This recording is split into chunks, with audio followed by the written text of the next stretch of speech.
Edi Kenzo sent message zakosheza ku amawulire kintu bakaka ntirayina sente kiyoberere asobola okungamba n'abaana bazadde kalida bawulira kyabatwala mu ssomero anti kyabatwala ko yagambye education teyina ki teyina n'abaleka lwaki abatwalayo ne bawerera away from abaana be bakyabawera. That means how education is important. Ne mnagezaako okutwistinga nti abasomye temulina ssente. Yes, tulina bali tulina ssente naye gaddala waliwo kintu ekimu mukulu era ddala obutasoma buluma kati gwe Kenzo atanayingira myaka 6 ng'ofunye ne abamu bye tunoonya ne fame ogiina ki ekikulemesa okuddayo otandika osoma ojjewo ekivumo bwe kyolabanga ekivumo because omuntu takuvuma nti olw'okuba takwagala but akuvuma nze bokera nongamba nti oli mwavu siyinza kunyiiga naye just ompa motivation nkeere ngende nnoonye oleme kuŋŋamba nti ndi mwavu kati gwengera nje nengamba nti tewasoma. Don't take offense nti nkuvumye tewasoma genda wabula oddeyo okole ki osome okijjewo kati tutuuka tulina edimastalina director ya Mr. Bimbaz ayitaitamu director wa Espa Olive atuuka ku ebinisa musunza byeganda bigina kati bigati twagala but twagala my friends you know these things let us speak out Ugandans no twagala so katalina yineko nemwangu keo ninga tajina yes tajina nakati authoritative okijja kusebe jazz education tajina kusi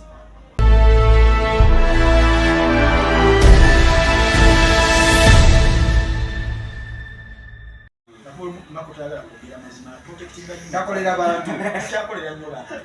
nga basala oli mutitizi Makko endonge n'agimanya ate era agitegeseeko naye nga kyembadde ngamba nti njagalayo scenario y'abayimbi on the same day of course zibaddewo ne kyeŋŋamba okwekkiririzaamu okwo olaba example zetuleese nti Rema ategeka gakamiri ategesa ojjukira gundi twali tukyasoma n'okusoma 2010 bannayimbi omuyimbi yali Good Life yali etegesa ne Grace Nakiba nategeka Grace Nakiba neyeeyira asidi atali nafuna akasimba tojjukira naye super the vote egenda eggwawo mu industry ogizannya otya kado ogizannya otya ina okubeera nga mbayolese think tank Makko Grace bintanga Grace tobyezanyira gwe Jasmine era nagamba Jasmine namugambe namba yange 0701 8709 nkubira oyo lema tusoke tumu olaba omuntu agira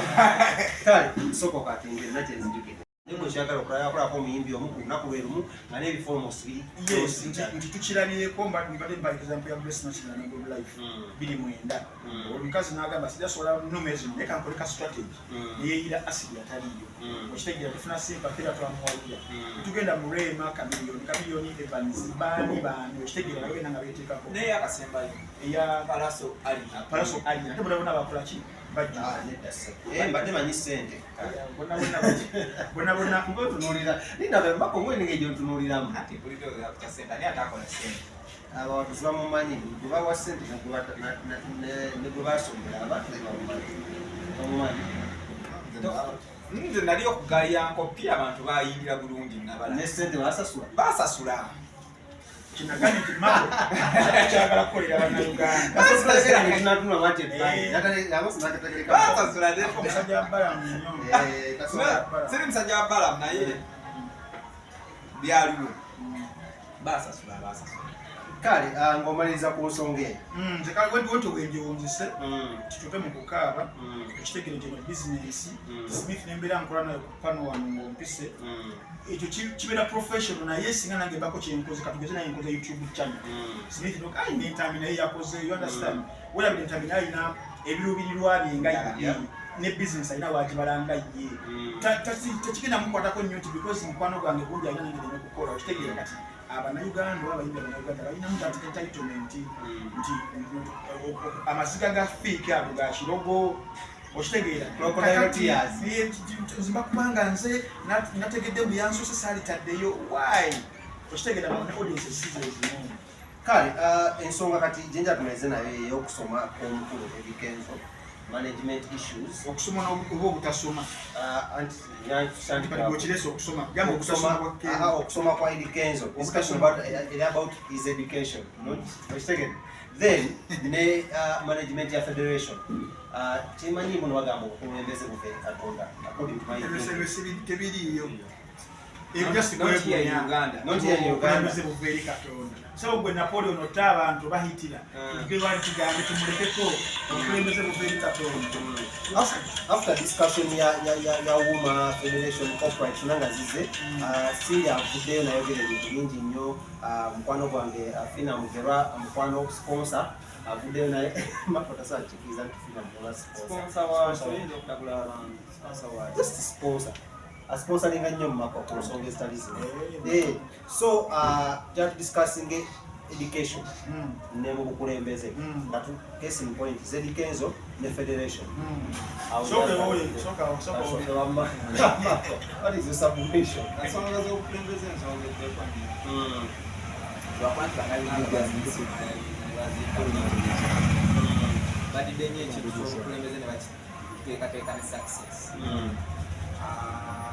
Manya ensonga za education ne bazigata success. Abamu bagamba they have seen a lot of people who are not educated but they are success. They succeed in life. Abalala ne bagamba tulabye abantu bangi abasomye but they are nothing. My friends, just sagala is to discourage people. The moment gyokera n'oyimirira n'odefending ekibi kitegeeza oba wagidde ki ekisinga okwagala abantu bakole ki bategeere. Omuntu bwakeera enkya n'akugamba nti mulonda muti omuntu ataasoma abakulembeze, ojja kuŋŋamba nti leadership osobola okubeera abakulembeze bangi. Waliwo omukulembeze ow'emikolo, waliwo omukulembeze ow'okumakuma abantu, waliwo omukulembeze ow'okuziika, waliwo omukulembeze ow'okwaba ennyimbe, which is okay. But there is qualifications ezeetaagibwa mu bukulembeze. Leadership comes with administration. Tosobola kubeera mukulembeze nga you're not what? Administrator. And you cannot administrate nga tolina certain knowledge. Kitegeera. Weera abantu abamu bagamba nti Kenzo atambudde nnyo is exposed. Kitegeera. But ne wabeera nga ali exposed, there is a certain level w'asobola okutuuka nga his qualification eza education zimulimitinga okukola ekintu kye yali badde akola ki? Kye yali badde akola nga ki? Ng'omuyimbi. So nze njogera bwe nti Eddie Kenzo mwagala nnyo muyimbi wa ggwanga, but nze njya mugamba nti alekere okuzannya kadi ya thimpasi nti abantu bamumanyi obutasoma ate nga ndi bulungi nnyo. Okusoma tekuswaza. Nina omusajja gwe nalabye mu pyoli w'omwaka guno nga taata n'omwana ne muzzukulu we bali mukola pyoli mu Busoga. Taata nga ye agamba nti ngenza okulaba nga Uganda era akinga abasawo era ekitolo kyange kyakuba musawo, naye nga omusajja azzeeyo okusoma ali myaka 6 bwana amalire okumalako si obusawo ayinza okuba nga ayingidde ensalamu atandika ebyokola ki okuweereza, naye ngaekirooto kye kyakubeera ki? Musawo, naye nga azzeeyo n'akola ki? N'asoma. Kati gwe Eddie Kenzo atanayingira myaka 6 ng'ofunye neffe abamu bye tunoonya ne feemu ogiina, ki ekikulemesa okuddayo otandika osoma ojjewo ekivumo bwe kyolabanga ekivumo? Because omuntu takuvuma nti olw'okuba takwagala, but akuvuma nze bwokera n'oŋŋamba nti oli mwavu siyinza kunyiiga naye just ompa motivation nkeere ngende nnoonye oleme kuŋŋamba nti ndi mwavu. Kati gwengera nje neŋŋamba nti tewasoma. Don't take offense. Nti nkuvumye tewasoma. Genda wabuloddeyo okole ki? Osome okijjewo olabe banaddamu okukola ki? Okuvuma nti tewasoma. But bano abantu betukoleramu ebintu babituwekinga nnyo personal. Ekitegeera balina ezo personal feeling. Oŋŋamba otya kino onsingagerako otya bamawulire mulimu abataasoma naye nga bagakola lwaki bo temubaleka nabo nekulembera kasita kulembera bayimbi banne. Tosobola kubanga ebyokusoma byanjawulo. Kenzo ne bwalekeera olunaku olwaleero n'agenda afuna certificate MDP nga Bobby gy'alina emumala, kale agenda asome mu byakola. Tetujja musaba kusoma bino tajatuukawo obutuusi bwatu waliwo byatalina. Kyetugezaako kukola ki? naye bagamba mulaga Kenzo yaddayo ali mu adult education asomerawa bagamba aliwo yasoma kasala kusasa gye yasomerawo totandika mbuzi tolimba ggwanga. Ate nga mu kino ekintu nze nkolera abantu tulabeka abayimbi bangi abazzeeyo ne basoma obukugu. likes of Geoffrey Lutaya, Irene Namatovu yagwa n'ebibuuzo. Kamiri. N'atikirwa n'okutikirwa kati alina bakyala. Kati oyogera kati lwaki Kenzo ekitekinga okubeera nti oli offended. Ndowooza nti Kenzo ku firimu gy'alina yabadde alowoozesa n'okuddayo e Masaka n'akiikirira ab'e Masaka. Yava mu byobufuzi because alina numbers asobola okwesimbawo ne bakola ki ne bamulonda okitegeera kati naye talina bwajja kukiikirira abantu b'e Masaka nga tasomye Uganda wange era bajja mujjayo muki mu parliament ate education terina shortcuts nti bwe natuuka awo ne mbuuka P7 ne nkola senior 4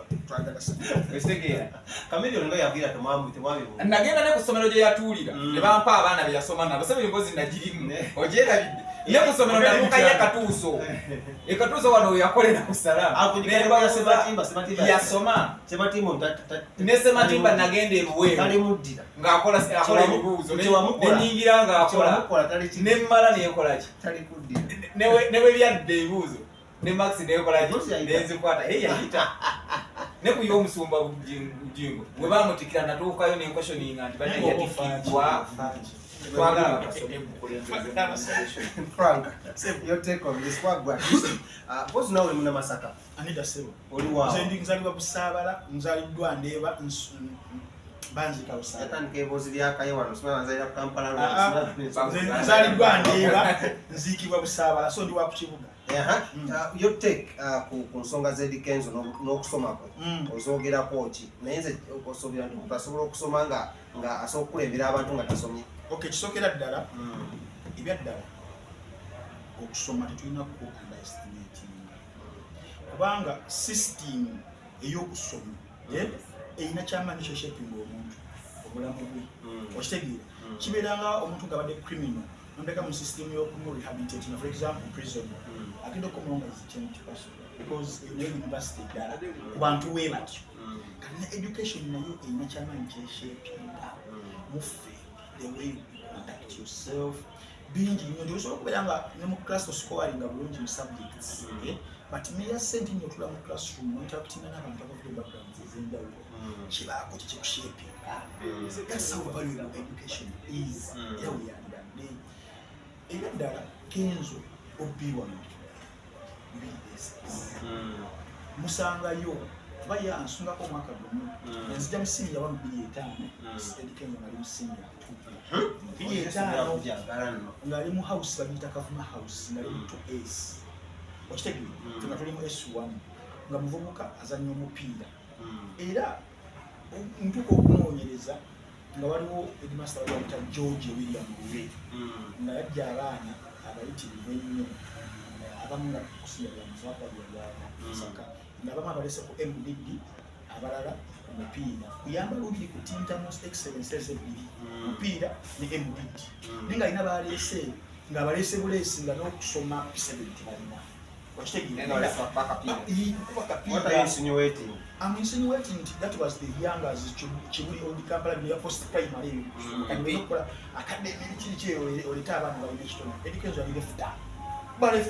Bakasale mikono gye wano era omulaba nabwe yakuba left ye yamusomye aleka left kapako nga teyogera takyakolera abantu leka naawe kakati that is education for you senior yokusatu 26 ye kozi nga senior tulinga mu senior 3 atuuka nga alina okuvaawo lwaki what did master ya amulesi right mu kyosizi nafule se master ya mutaswali mu mazira lenga aliko excellence academics kati bano bona beibali balesa abo mupya ne MDD in fact abana abajjukira abaana abagenda ku ndere troop ninga bali bavubuka beyongulu mvuka ine mekanga bino kumunga yusinya bwana kusomanga nabo nenga badduka emisimbi bajjajjetedwe n'engoma bikiriki kati tatwas kati master we yajja omupya iyo shift ya Kenzo ngababuza kati tugenda mu senior 3 awo waliwo tuletera bifomu by'okujjuzaamu awo tuyingira mu 4 kati ngono itaka certificate ka P7 sigira obidde obijjuke twase wala ejja ku 4 ejja ku 4 yange kwa ne waliwo ekisiza gundi ya combination yao ya combination wecho ningo no ita certificate sio form XC certificate kabisa kaino kati tutuka hapa ni master ina director ya mtamsa bibas aitaita mwa director wa S kwa Olive atuka ku ebinisa musunza ya gari ya kati gari twagala ne pesa but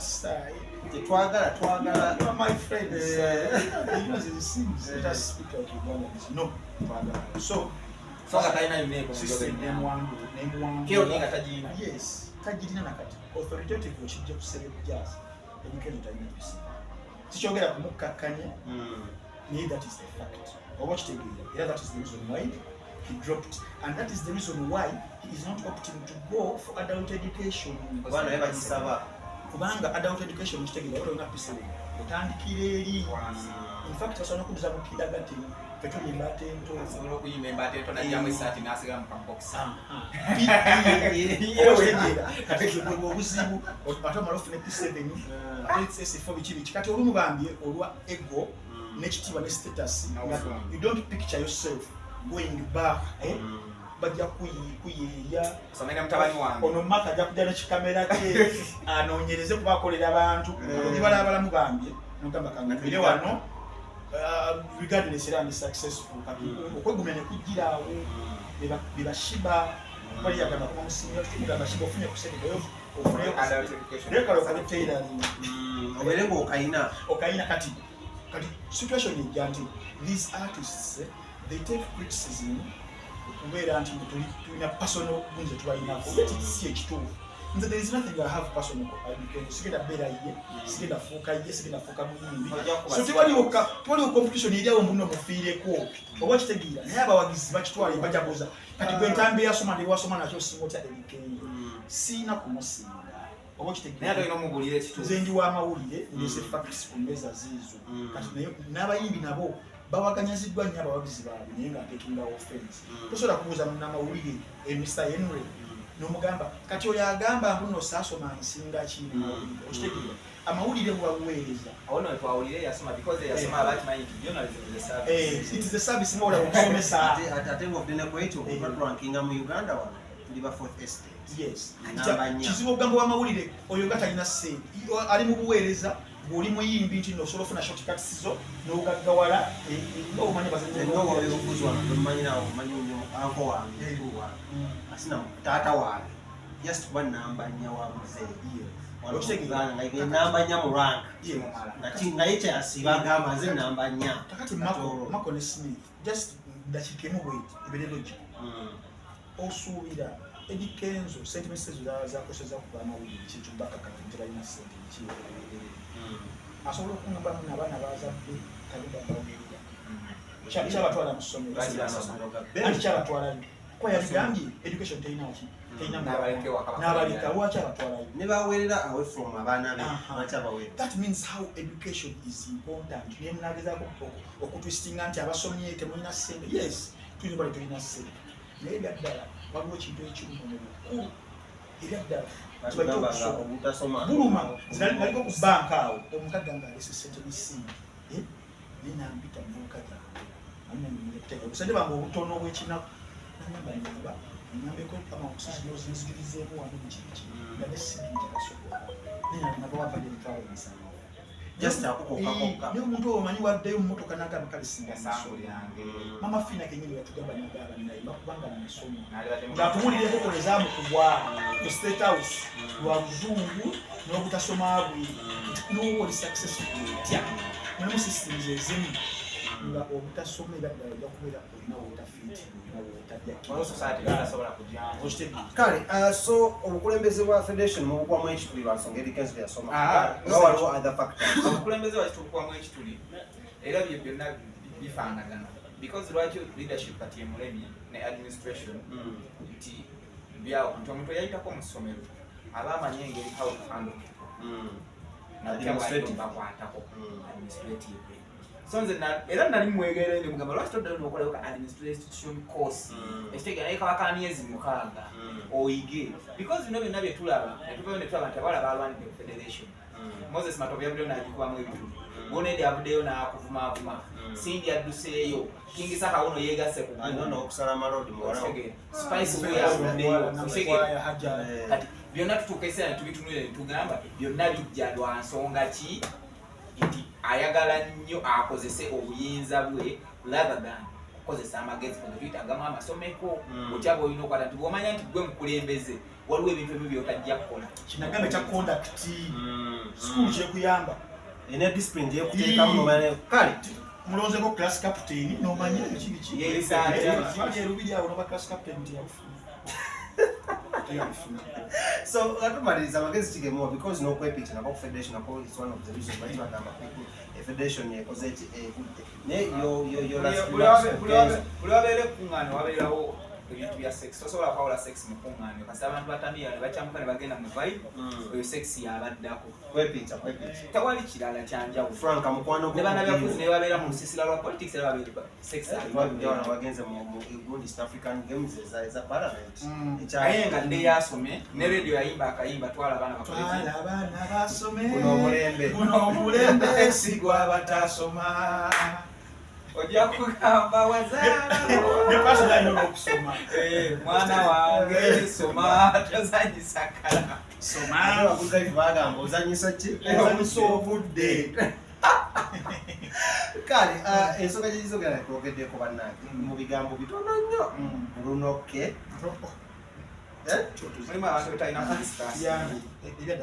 tubale tumuleke is not worth our time oyagala tumudiscussing mpe nnyimba zennya tuyagala tumudiscussing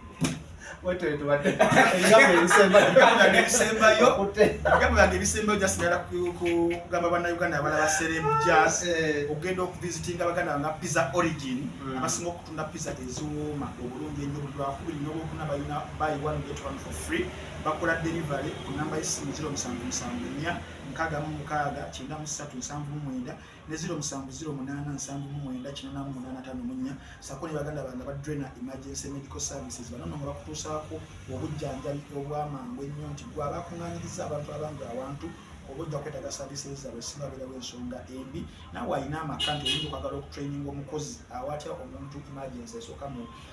busawo bajja ne bamutraining nga basangibwa mu Nnyonyo ku namba y'essimu 0702155547 nabaganda banga banana habo mouthwash banono nga bakutuusaako kadagala wekati okuteeka mu kamwa bwoti nobeera ng'osenya buli buzibu bw'amannyo bwonna bwolina kano kavaamu omusaayi kano gajegeera mutaddeyo ekinyogoga ogayiza sayidi emu buli kirwadde ky'amannyo abanana habo mouthwash baba basobola okubeera nga bakuyamba akadagala kano kali mu supermarket ne pharmacy zonna naawe ali ebweru w'eggwanga osobola okugira omuntu nabeera nga kukusindikira embeera nebeera talatibbungwa oluwombo lw'amagi baganda bange abamunno wakibona bakugambira nga ntandika nakugambye baganda bange ba transport center abasange ba California Plaza ground floor room number L49 nga bakutuusako buli kalonda yenna akozesebwa mu byemizanyo kugira bya ku Midgets Club n'ensi na buli kimu ekirala mipiira ngatto za mupiira socks shin guards na buli kimu kyonna ate gwalina ka team ate ojja kujja ofuna emijoozi gyo wano seti namba n'asembereyo ddala muganda wange Sula Birungo mugamba nkoleko agenda kukolako nnyo Sula Birungo bulidde asangibwa akatale k'ewandege yaawo ku namba y'essimu ayagala delivery 0709291211 kale Makko akatale ke kawe nabo yagala okuyisaawo abantu bo Fina Mugerwa nkutumiddeko nnyo kuba Makko tuguddeko nnyo mwagala nnyo twogezaako abantu batumanyi nnyo just nze kyenyinza okugamba bannayuganda mwekuume munyikire okukozesa nnyo obupiira gamba nnyo Bruno siriimu ayitiridde ensangi zino siriimu w'amaanyi ate siriimu ali mu baana abato abaana b'amasomero bakomyewo olwoka video bamwakalayo ku TikTok ng'akutta obwana bubiri bonna agenda kutuusaako emikolo so abaana mubakuume sirimu aluma alinyanga gundi kyogamba kyeyagamba alukagga lubaala sirimu aluma nnyo obwana obuto bwakomyewo ate sirimu kati asinga mu baana abato kuba bazaaliddwa naye abalala bamufunye olw'obutabana tugamba so kati beekuume nnyo Kale, nkoze ne muganda wange Gerard ku kamera abadde lwakwatu kyankalanyiza tesijja kyerabira gyekukoza olunaku olwaleero mukama akojo esinga okwagala naye nga tutambula ne bannaffe aba King Mountain Studios bitaali nampulayi bakuba ebifaananyi ku buli mukolo gwonna jangu otweyungeko. Tujja kuba tukuba ebifaananyi ebiriko omulembe guno drone cameras twazireese kamera ezitukuba mukyalawo ezimutwana mu byega n'oba ng'omulaba ate nekyakipya kyetwaleese ebifaananyi obifunamu 3D twaleese akapya tekinabirako e Uganda. Omugolo ogenda ova ku kifaananyi kyo akikwata kuba naye ng'alinga nga awulira sikiini yo nga kukutteko kikulu nnyo muleete emikolo okwanjula birthday okuhinjirwa wali ku King Mountain oba mutufuneko ku 0702 10 45 ata 10 mpeera King Mountain wali ka 6 kalira kali ku Federation